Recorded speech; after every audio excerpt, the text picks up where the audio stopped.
Hello and welcome to Give and Take, the positives in life. And today's topic is changing times. And we have a wonderful guest who will share her name, what it is she does. And so welcome all the way from Singapore. Okay, thank you. Thank you for having me on board. Okay. Okay, hi. My name is Ruquyah. I'm actually from Singapore. I am an educationist. I have been in this field for nearly 17 years. I started, the only thing I did and do ever since I've left school was to teach, and I have been enjoying what I have been doing for the longest time, and I have worked in different areas of education from the primary school level all the way to the university level. So I felt that at this moment, with that much of experience I have decided to found uh, an organization which I call it as Geared, Okay. whereby I would like to get global educators coming together, sharing a mission and vision of education reform as time changes over a period of time. Evolution of education should happen at the same time. So, being in Singapore, we're so competitive in education, and we are always trying to be number one and be the best in education.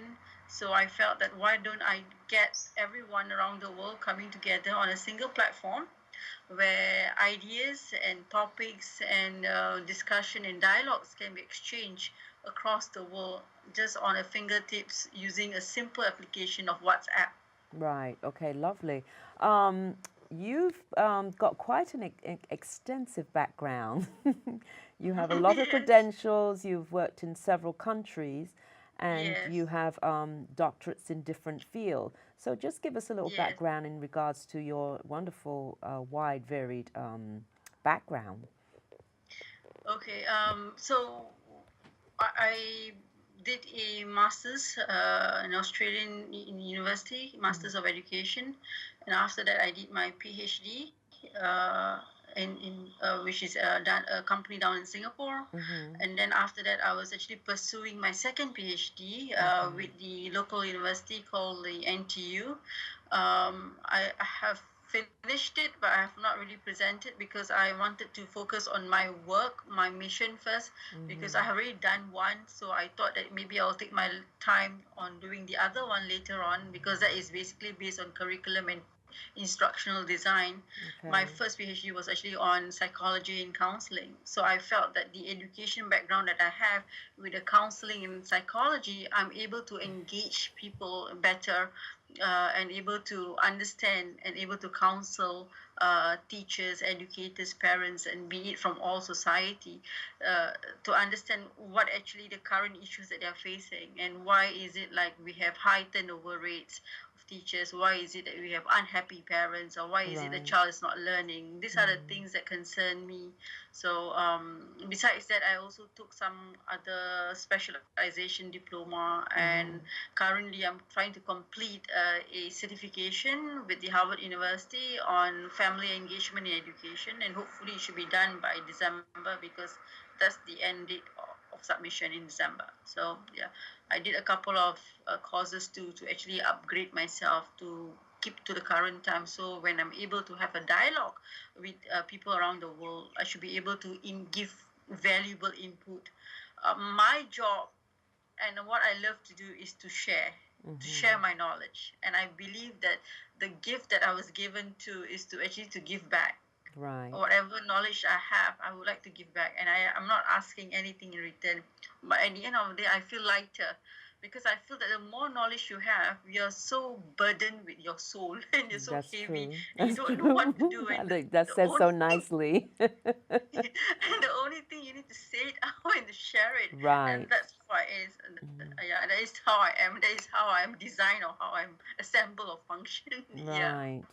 So I actually met you on LinkedIn, and here we are actually interchanging, we're having conversations, and you have me a part of that wonderful platform that you've created on WhatsApp. Yes. Share how that came about, because it's a very good progressive linking people from all over the world and talking about education in, I mean, you shared with me, which I didn't know, how Singapore is very progressive in the area of early childhood education, and so I didn't know that. And so just share a little bit about those aspects of what you're doing. It all started January 2016. When I was in India in 2016, we started a first Asian summit whereby we get a couple of people, the founding members, and we started this summit with 10 of us, and we get about 100 people in an audience. Then little did we know that it was a great success. A lot of people keep asking me to come back, and they were quite impressed with my presentation and quality education.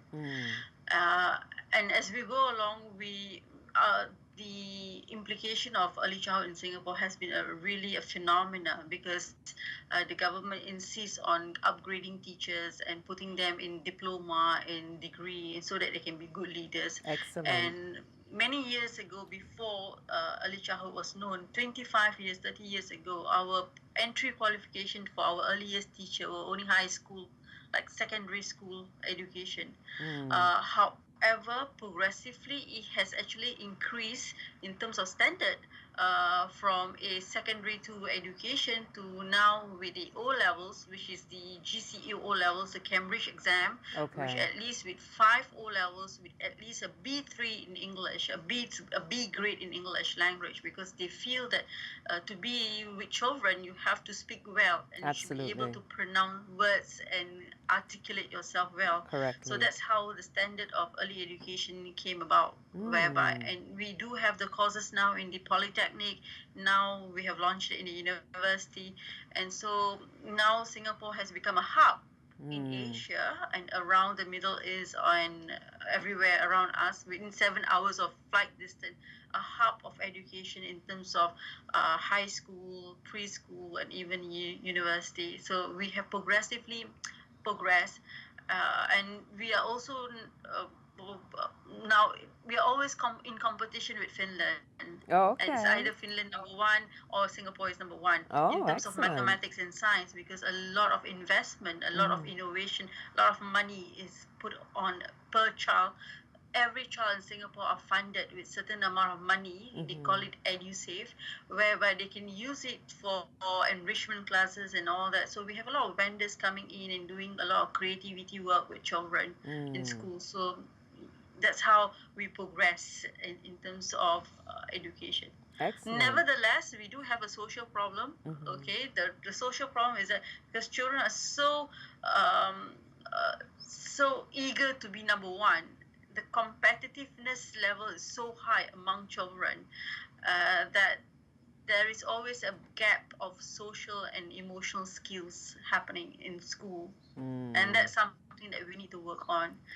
Like people tend to be very isolated, and when you're isolated, you tend to miss out the human connection and the human touch. Right. And that's something that we are working towards, and we have a lot of programs to get students to empathize. Yes. Like I was just sharing the topic on the WhatsApp about empathy, and I was so surprised that in Nigeria, you don't teach empathy. It is within you to feel empathy. That's right. And in Singapore, we have to teach people how to empathize. So one part of the world, they get it. They understand that empathy is within us. Exactly. Because it's the culture. It's the culture. To feel, to love, and all that.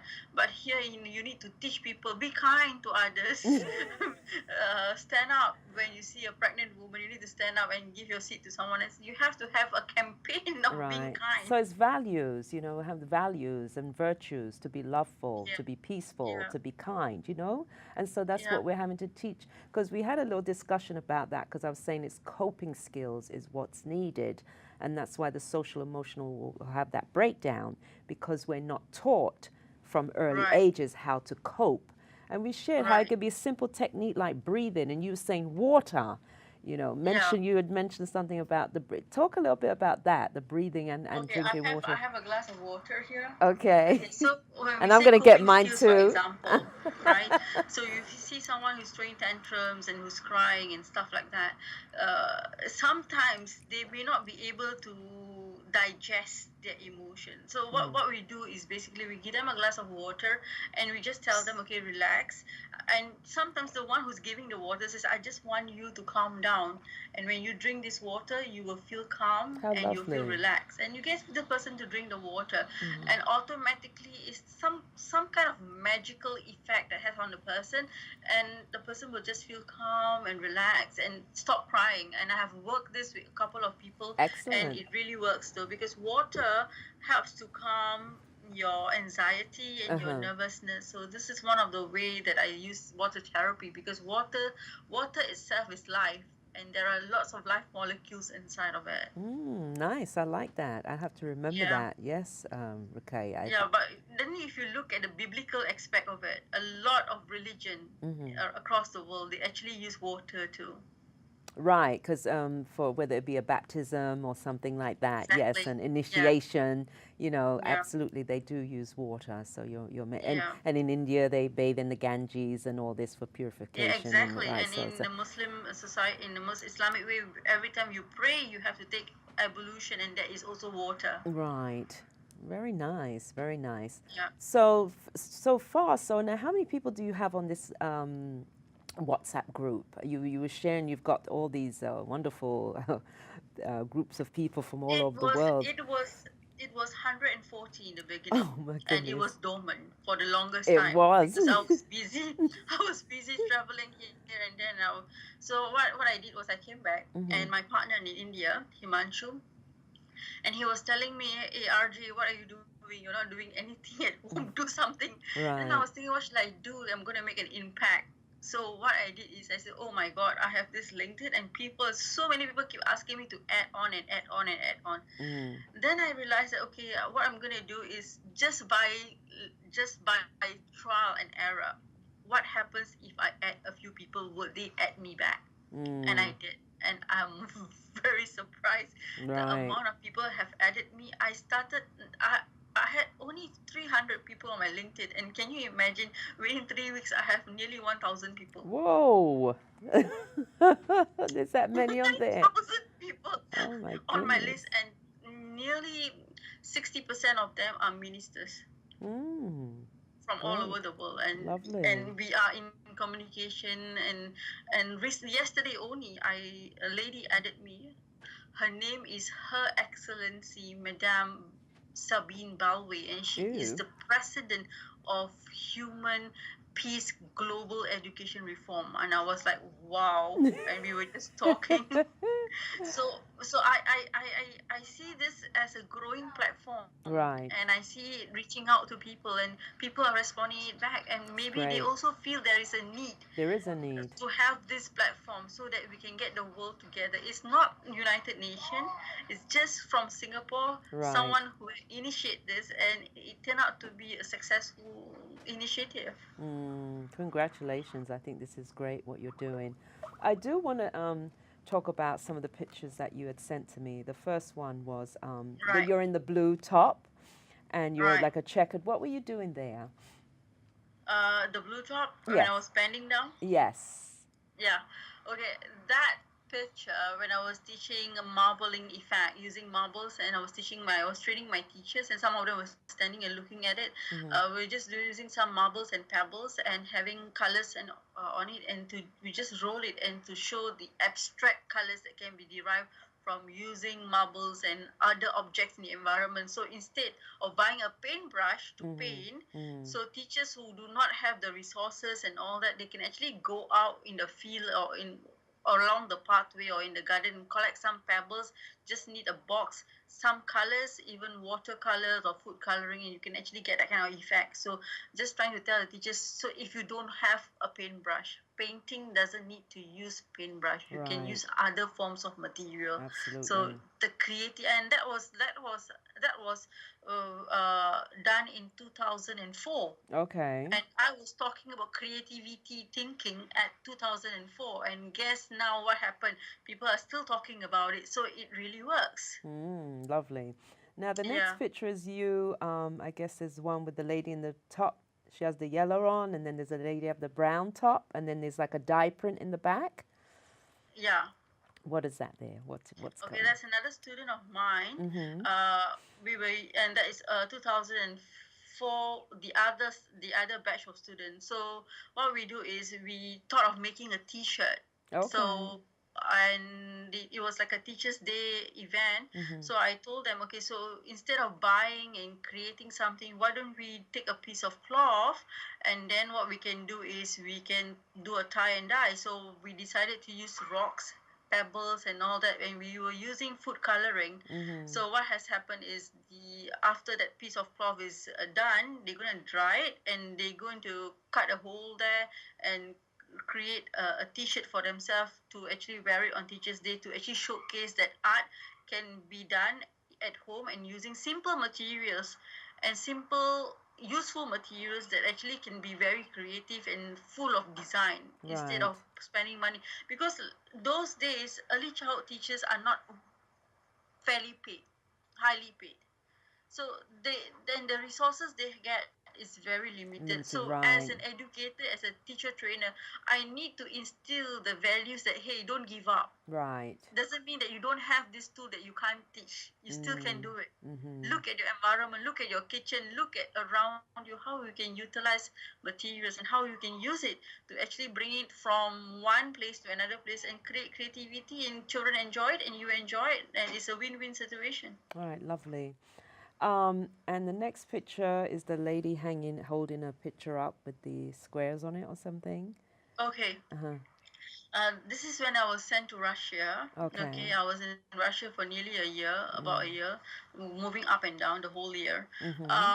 This is what we call creative problem solving. It's brainwriting, and it's very interesting that this is a brainwriting technique whereby we fold the paper into 8 squares or 9 squares, and Okay.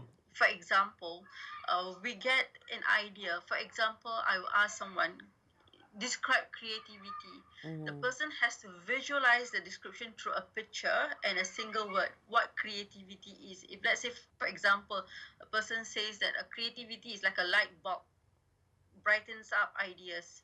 So they will start putting lots of pictures, visualizing it, what creativity in from an abstract word to actually to a pictorial demonstration or a visual or image, what they see creativity is. And then what they need to do is to create a story or create what we call like a tic-tac-toe, to join, make it like a tic-tac-toe and create few sentences out of it. Very nice. All these very creative ways. And you say with Very, limited yeah. resources, so much can be done with limited Yes. resources, you know? So it's just a matter of how you utilize it. It's like Exactly. learning never stop. It And it's just doesn't. that you need to tap and you need to know how to do it, how to portray it. And children, students are very creative. They are Right. more creative than all of us, yeah. Right. And we learn from them. Mm-hmm. And then there's the last picture with you with some ladies. You're writing something. You have on the. Oh, okay. That is when I was a international volunteer. I was a volunteer with the volunteer service organization with the UK government. Mm-hmm. The UK government actually sent me to Pakistan, and that's not a lady, that's a child. Mm-hmm. I went to a school in the village, Oh, okay. all the way far in. It's called Changamanga in Punjab. And it Okay. was like an amazing experience for me because I've never been to a Lovely. village school that far off. I have been to a village school, but they're quite modernized. Like in Mm-hmm. Russia or certain places around Asia, they're quite modernized. But the one that I have been in Pakistan is really village hut kind of a school. There was this classroom that I went, and there were like about 50 to 60 students in a small room, and I was just given a bench because I'm a guest to the school, so they gave me a bench and I sat beside a child, and it was an English class, and I was asking her whether she knows certain words, like she's able to read certain words. Um, like I say, there is a lot of scope to work on in Pakistan in terms of teaching and training for teachers, and of course, school building. There's a lot of things need to happen in Pakistan. And I was just sitting down and writing something and asking her a few questions. Okay. It's really a dream for me to actually get going and moving and reaching out to many underdeveloped countries and to help children Very and good. to see children progress, and it's really sad to see children far off, and we are in 2017 and they still do not know what's happening around the world. Yeah. Yeah. It's emotional. Yes, okay. You've done some Because amazing I have work. seen it, I was there, and I saw everything happen in front of me. Right. And like they even have special needs children. It's like a mixture. You have special needs children, you have a 3-year-old, you have a 15-year-old, all together in the classroom, and you have one teacher trying to struggle and trying to manage everything, and it's really, really tough. So we are so blessed and so thankful that we are in a country where everything is given to us. And every day I keep telling people, count your blessing. That's You can it. never know. There could be someone who is in need, more in need of that Exactly. than what you have.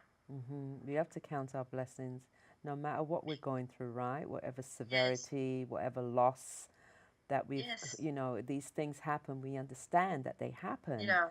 And so just to count the blessings that we're here to be able to share what with the knowledge, right?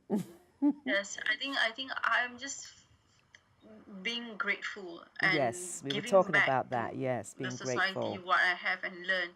It's telling God I'm so grateful that you have given me this, and just a sense of gratitude and thankfulness that I'm able to give back. So if I were to leave the world tomorrow, I would be able to be remembered. Hey, she has lived and she has done something, and that's what I want to do. You're amazing, the things that you've done. And so I appreciate what you've done, and I appreciate you including me on what's happening, and it's great. I look at it and I say, wow, just something so simple, how it's grown so fast. And so you should feel very good that you're sharing the knowledge that you have with others so that there can be a systemic change.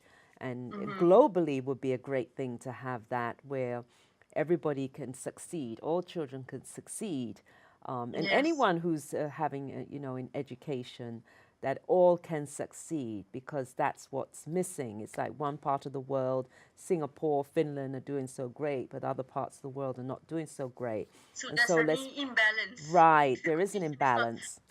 I just give you an example. We are in Singapore, and 30 minutes later you are in Malaysia, and if you look at Malaysia education system and Singapore education system, it's like the sky and the earth. And why we're just so 30 minutes away, and why is that so? Right. What was wrong? Is that because there's no cohesive, there's no dialogue, there's no constant, because of political reason. And in the WhatsApp you can get people, and there's no politics, there's nothing. You just get people who wants to do something about it, and they come together, and that's it. Nobody cares what you do politically and all that, but you have the same mission and vision. Come together and let's share and open a dialogue, and that's it. So I'm going to call you RG. So RG, so share where one can reach you, your number, and the website that you've created, because we're getting down to the last 5 minutes. So I want you to share before we go offline. Okay, so I can be contacted on my Singapore number, which is +65 8726 3173. Okay, lovely. Okay, and I can be contacted on an email. It's my name, Ruquyah, RUQUYAH dot with a dot, Gandhi, GANDHI, as in like the Prime Minister of India, Gandhi, at GEARD, GEAERD.org.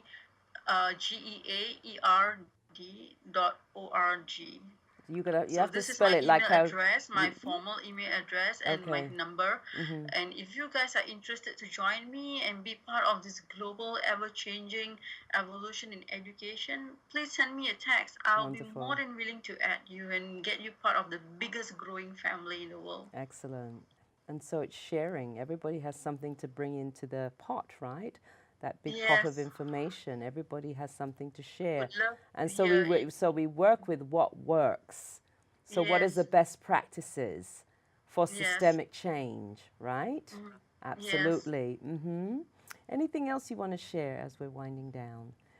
I just want to reach out to the world and to see how we can put this on a wonderful platform, and hopefully in future, maybe down the road in 2-3 months time, we will be holding a conference and a summit and a get together with all those people that were on WhatsApp. We're going to see them face to face, and we are going to have a group of panelists coming in and to discuss global issues, education issues, coming together and see how we can engage further and progressively working on educational projects and stuff like that, because we will have a team of experts.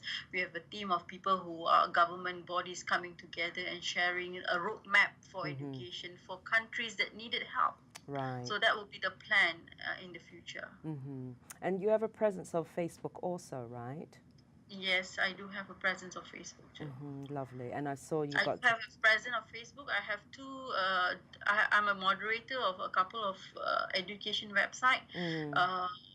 So one of them is the one I have created. It's called the Early Childhood Network. It started with 200 people. Now we have 3,000 people. So it's growing day by day. And then we have the GEARD, the Global Educators website. And the other one is recently one of the member in the WhatsApp group asked me to be a moderator. It's called Global Educator for You. So so I'm a moderator of this couple of sites that I've been asked to do. So these are the things that I do. I help out just to engage people further and to get more audiences into GEARD. This is wonderful. I was saying that I see a conference in the US, a conference in Singapore, and a conference in London, right? Oh, wow. Yes, for sure.